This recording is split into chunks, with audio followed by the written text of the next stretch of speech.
on these 3 evenings of the beginning of Holy Week. 3 chances just to reflect together through poetry on the events of Holy Week, and then that's going to be followed by a service that Fraser will lead, which will take us liturgically into those events. Last year when I did this with you, I used some of my own sonnets that spoke directly about each event. But this time I want to come at it obliquely, as it were, to use poems that seem to me pick up and play a variation on the theme we're thinking of, perhaps readdress it or rephrase it in another context. So for this first evening, the text on which I really want to meditate and I want to open up, it's not even a whole verse, it's half a verse in length, which is simply to say, as he came near and saw the city, he wept over it. It's half of verse 41 of Luke 19. See, he came near and saw the city, he wept over it. And it's those 3 things, the coming near, and the full-eyed looking, and the weeping, that all take us, it seems to me, right into the heart of who Jesus is, and therefore into the heart of who God is. God promised that the one whose name we can't speak, the one who simply says, I am, the one who met Moses in the burning bush, made a promise. He said, I've seen, I've heard the groans, I will come down and rescue my people. And you could say that was partly fulfilled by what he did gloriously in and through Moses, pulling the children of Israel out of slavery. But there was always something more, something latent in that promise. God would come.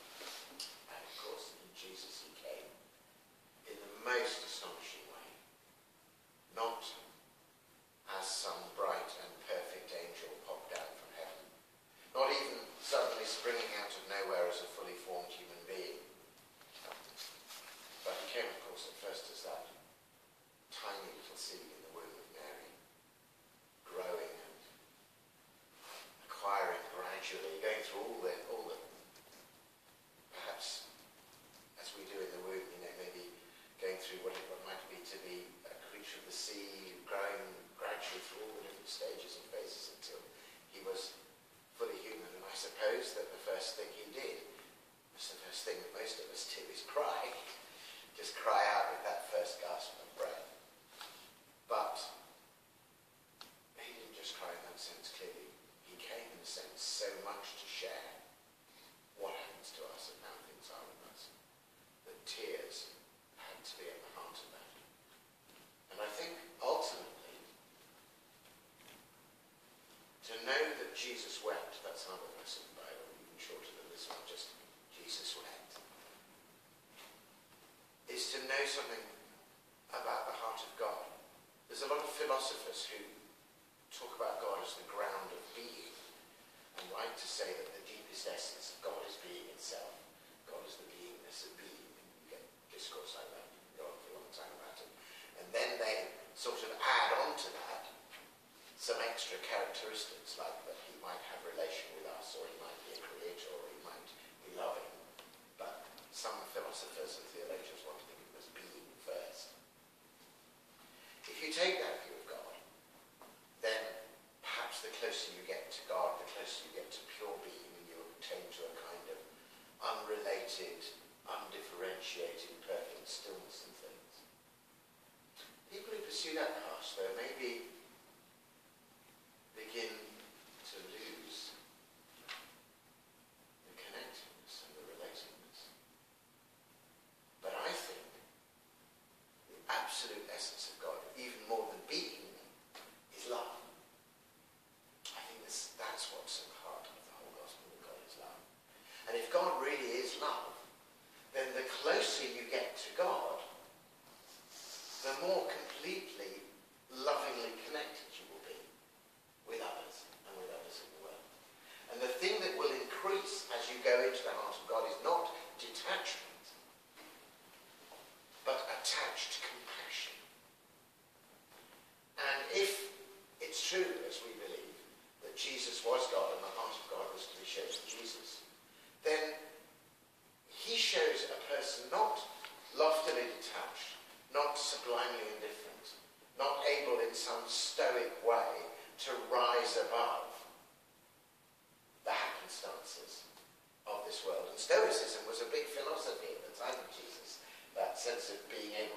so perfectly grounded in a kind of indifference to your fate that you're not moved to tears either for yourself or for others.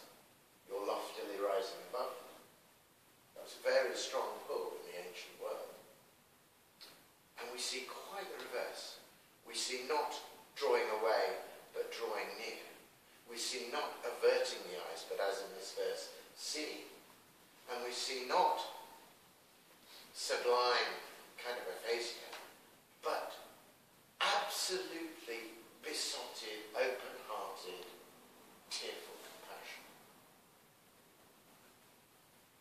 So I think the gift of tears is a gift of God. And I think we shouldn't be afraid of tears. And looking back over our cultural history, it seems to me we are in, paradoxically, we are living through a period of time that should call for more tears than ever. But we're living in a kind of very dry and tearless culture. We have compassion fatigue. We practice indifference. We look the other way. Certainly we, those of us that are many here, are particularly culturally conditioned not to cry at all. So here is this man who is also God, weeping as he wept also for Lazarus.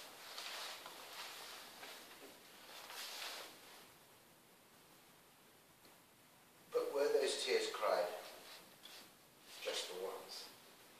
And are they, as it were, dried forever in heaven now that he's done the business for us and died on the cross and risen? I think the answer to that is emphatically no. That the heart of the compassion of God that Jesus showed is the heart that's still open and wounded for us in heaven. And that as long as a human tear is falling anywhere, then the tears of God still fall. His promise at the end of the Bible is not that either he or we should never cry. But his promise is that he will wipe away the tears from our face. And perhaps only someone who has cried tears can really wipe them away. You can't be comforted by a God who's never known the need for comfort. But our God began with his tears being comforted at Mary's breast and continued through his manhood to weep for and with us. And I believe those tears still fall in heaven. And now just to come about in another way to transpose all that Bible stuff and theology stuff into a completely other key, I want to read you this extraordinary poem by Edith Sitwell, written at the beginning of the Blitz and the Raids, written with the one sense of the terrible falling of the bombs, but also then the falling of the rain. And in the falling of the rain, it seems to me, she bodies forth the most astonishing tears of compassion. All of them in this poem, bodied in and then bodied out again from the one who hangs on the cross. I don't know if you know this poem. I'm glad to hear it's a favourite of Fraser's. It is of mine too. I think this is one of the great poets. So still falls the rain. The Raids, 1940, night and dawn.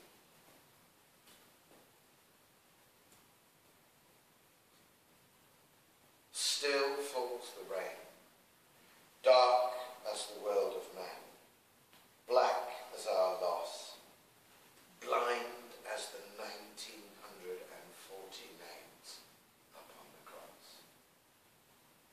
Still falls the rain, with a sound like the pulse of the heart that is changed to the hammer beat in the potter's field, and the sound of the impious feet on the tomb. Still falls the rain, in the field of blood, where the small hopes breed, and the human brain nurtures its greed, that worm with the brow of Cain. Still falls the rain at the feet of the starved man, hung upon the cross.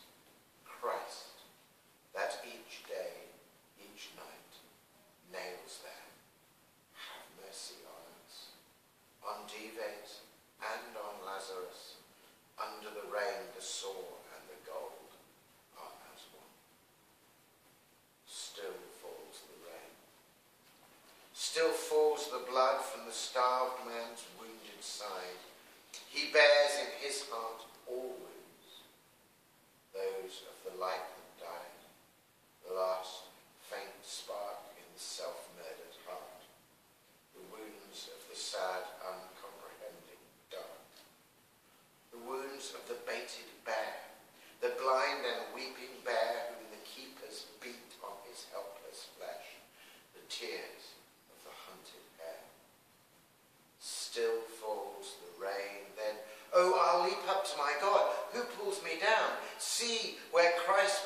streams in the firmament.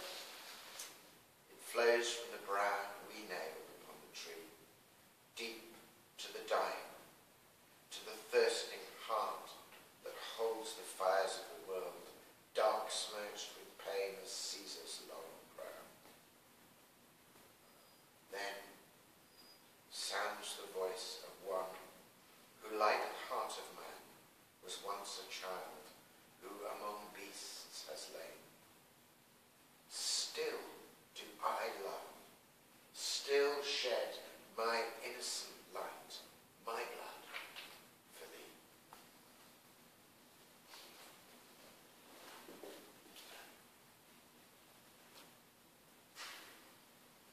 This extraordinary poem, this litany in the rain and falling of all the sufferings, not only of humanity but of the animal kingdom, and the sense of Christ entering into all. And then this remarkable turn at the end of last we hear the voice. Just to open a little thing up for you, I don't know if you noticed the sudden change in that when it says, see, where Christ's blood streams in the firmament. Oh, I'll leap up to my God. This is an allusion to the famous moment at the end of Marlowe's Faustus, when Faustus, believing that he's sold his soul to the devil and that he's utterly down, and the devil's going to come and get him at midnight when the contract expires, and he surrenders his powers.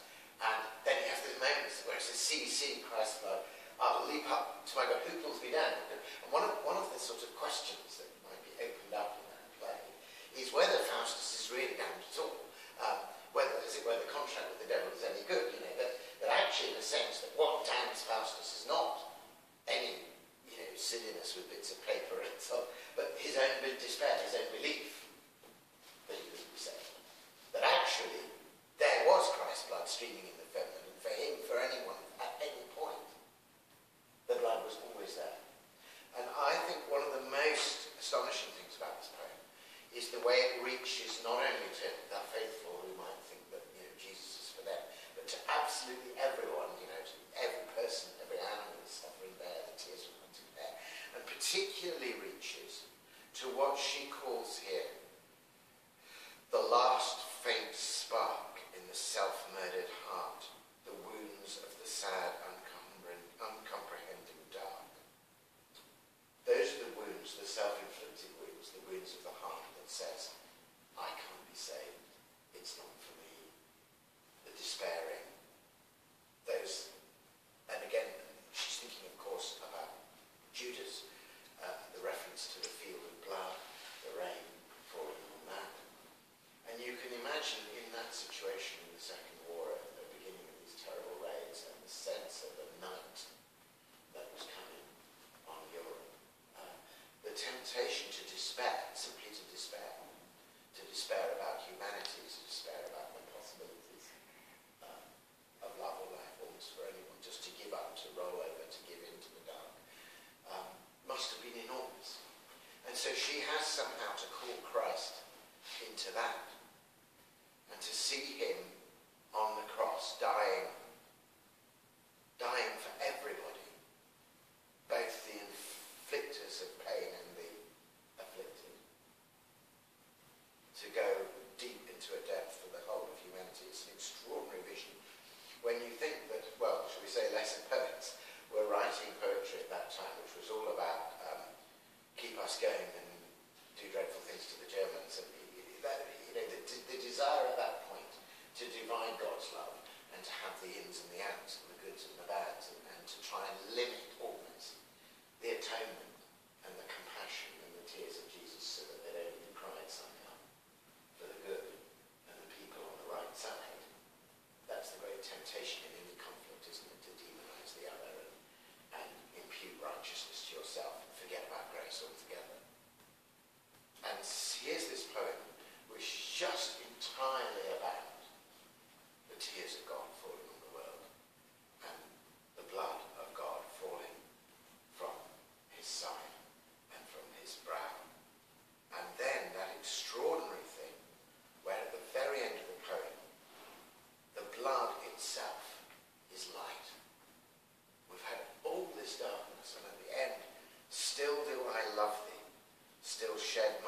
innocent light, my blood for thee. It's an extraordinary transfiguring moment in which Christ, as it were, bleeds light into a dark world. And that is the one with whom we have to do. And the beginning of that bleeding of light into the world is first of all, as it were, the washing of the world with his tears, and perhaps with ours. If we are the body of Christ, then it may be that our tears are his tears. And if he has crying for the world, just cheer, bewildered, compassionate, helpless, crying for the things of tears, the things that send tears, maybe we have to let him cry through our eyes and have not to be afraid of that. And maybe one of the things that follows from that is that we should give a much more honoured place in our church, in our community, to the people who are tearful. It may be that the people who are cast down, who are in depression, who are, as it were, weeping in the world, are those parts of the body of Christ that we should most honour, because they're crying his tears. And instead of trying entirely to sort of bustle everybody along and say, cheer up and hope that the meds kick in, we should, and I'm not saying that we shouldn't, and it's very proper to use medicine to try and balance the mind, but nevertheless, we ought at least to have some inclination that that these tears might also be the tears of God. So I'm going to just pause there. We've got about 10 minutes. We could reflection, but it's an extraordinary poem, and it would be good to hear back from you. Just anything in this poem that calls out to you, anything that speaks to you. I'd be interested to hear Fraser's take on this one. That's brilliant. And then maybe if we just do that for about 5 minutes, and we're going to go into prayer anyway, but if we want to just have a bit of stillness and perhaps even some little intercessions that came out of the phrases of the poem. All those things she touches on are still happening now, one way or another. So do give me your responses to this.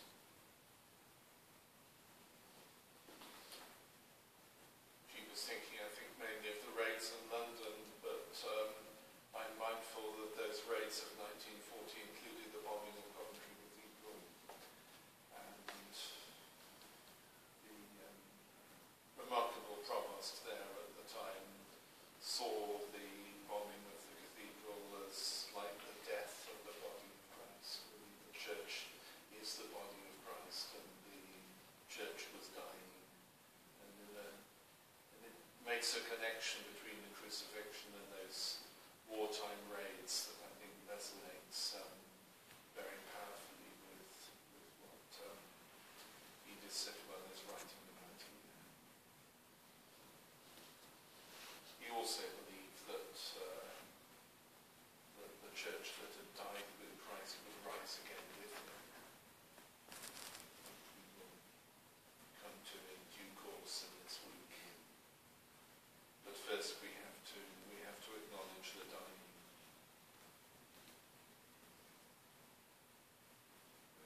That's very helpful. It's extraordinary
see the swords on Lazarus, but he would also see, in a sense, the golden dives as kind of one long suppurating sword, a whole sickness that made the system and the richness and the wealth and the concentrated it.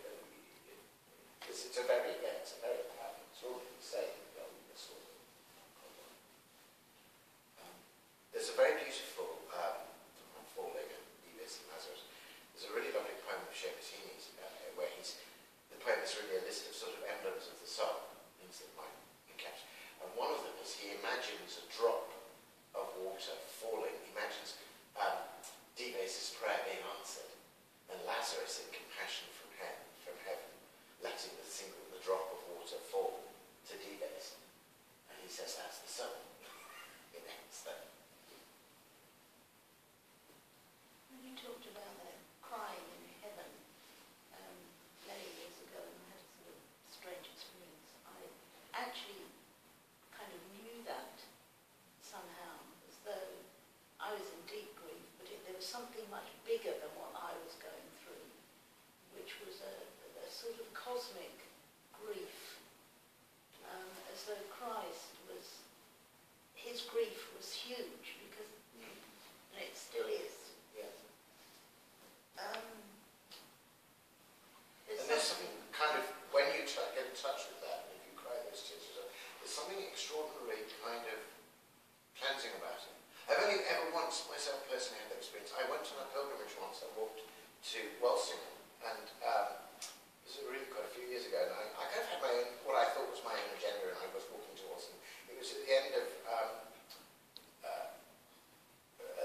my first sort of years as a parish priest and walking on the Altamore estate, and I'd had a very tough couple of years, and taking some different fields, but I wasn't thinking about any of that. I was thinking about completely other things. And I got to the Slipper Chapel, and I knelt down to pray there, sort of having got that far. And I suddenly found myself crying absolutely floods of tears. I mean, I must have wept for an hour, with no apparent knowing why I was weeping. But afterwards, I thought perhaps that these were almost the stored tears of all the stuff that had happened, or maybe it was just. But I came away from that feeling amazingly sort of cleansed and purged and somehow lighter on my feet almost. And yet I couldn't have, it was the most extraordinary experience, and it was completely unexpected and frankly rather embarrassing, but I just could, that was just what happened. And in that sense, I think sometimes you just connect with something much bigger than your own. Yeah. It's the grief that continues, that was on the cross, but it's still out there in the field somehow. Well, that's because it's not. There's one sense in which he says it is finished, but there's another sense in which, until everything is gathered up, the work isn't done. I was just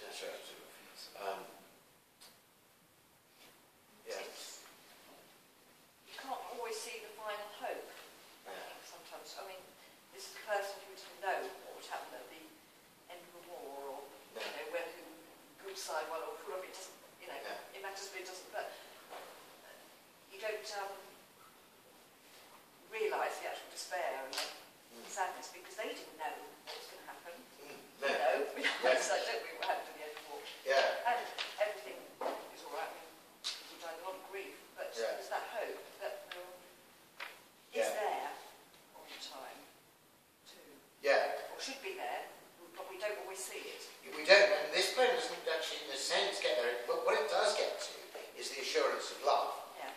I think what it does is it recognises at last. I mean, it moves from dark to light. It starts with that very strong sense of black as our loss. Dark as the world of man, black as our loss. It goes dark, black, blind are the opening strokes, almost like that. Dark, black, blind, actually come almost like nails themselves. And then it finishes with my innocent light. So it does move from darkness to light, but the light isn't the light of the thing achieved. It's certainly not the light of some kind of optimism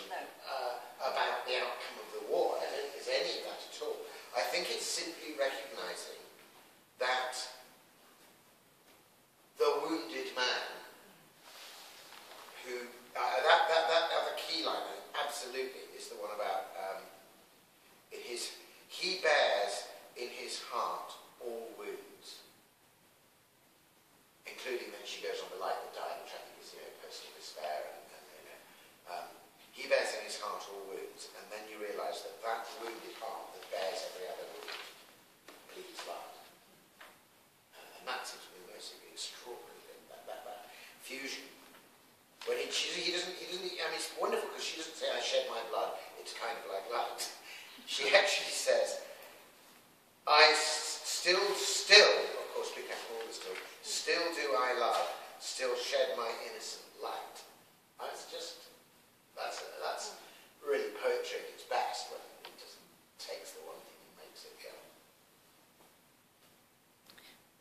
The courage to inhabit the darkness in such an uncompromising way. There's no shirking. Absolutely, yeah. And that integrity for me somehow allows the light to have meaning when eventually it is found. Yes. Yeah. And she finds it in the place of the wound rather than in looking someplace else, trying to... yes, I agree with you. I think this poem is of extraordinary courage and honesty. And it also strikes me as being a poem of resistance, that it's refusing the divisiveness that war brings. I love that, dives and on, Lazarus.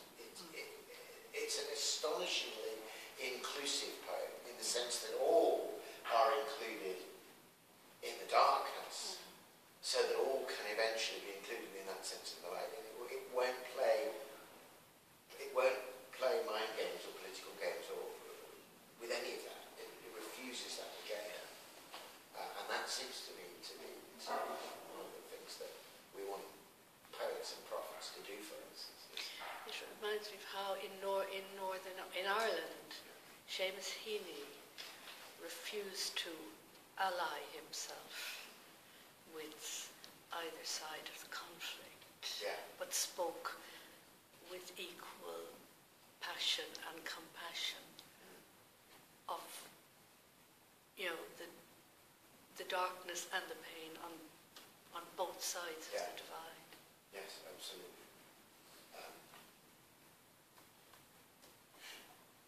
So perhaps just to return us to where we started, that vision of Jesus. He goes on, of course. I didn't read beyond that first verse. Actually, to think about the crisis of a city under warfare. He seems, as it were, to have a premonition of the fall of Jerusalem. For a minute, he sees the city almost like a mother herself with her children within her. And he sees the siege engines and the terrible things. And